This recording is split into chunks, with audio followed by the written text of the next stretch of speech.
Hey, what's up everyone, CTNtechnologynews here, and today I'm doing a versus battle between the Apple MacBook Air and the Dell XPS 13 2015 edition.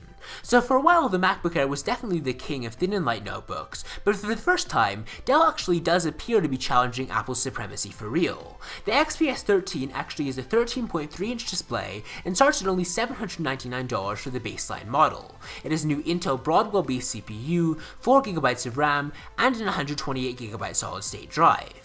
Now Apple meanwhile doesn't even have a $799 MacBook Air option, not even in the 11-inch category, so an apples-to-apples spec comparison isn't possible here.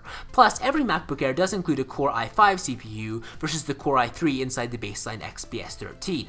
So with that said, in this video I'm actually going to be talking more about Apple's $999 13-inch model, which was a really good deal as late as last year. This is a Haswell-based Intel Core i5 clocked at 1.4GHz, 4GB of RAM, and an 128GB solid-state drive. But crucially, the MacBook Air's resolution is only 1440 by 900, which is way behind the full 1080p display on the XPS 13.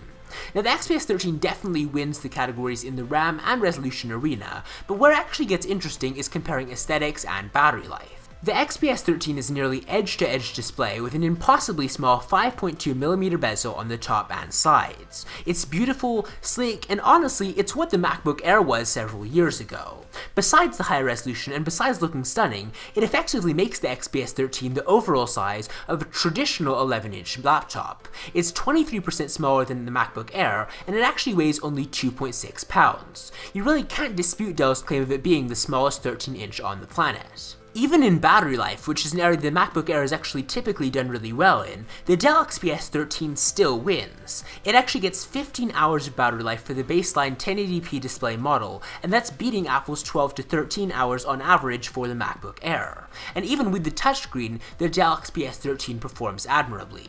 Now while Dell's claims aren't necessarily going to be typical for real-world usage, I would still say that the Dell XPS 13 will probably get more battery life than the MacBook Air in the same conditions. Now as of right now, if I was walking into a potential notebook purchase, I would definitely choose the Dell XPS 13 over the MacBook Air. Software aside, the MacBook Air is just not quite as good as the Dell XPS 13 in a number of different areas. The MacBook Air hasn't been updated for a while, and comparing it to the Dell XPS 13 makes you really realize how much Apple's computer has aged. At this point, I'm actually just hoping that Apple's new redesigned MacBook Air will actually look a lot like the Dell XPS 13 does. But anyways, give me your opinions on which you prefer in the comments below, the MacBook Air or the XPS 13.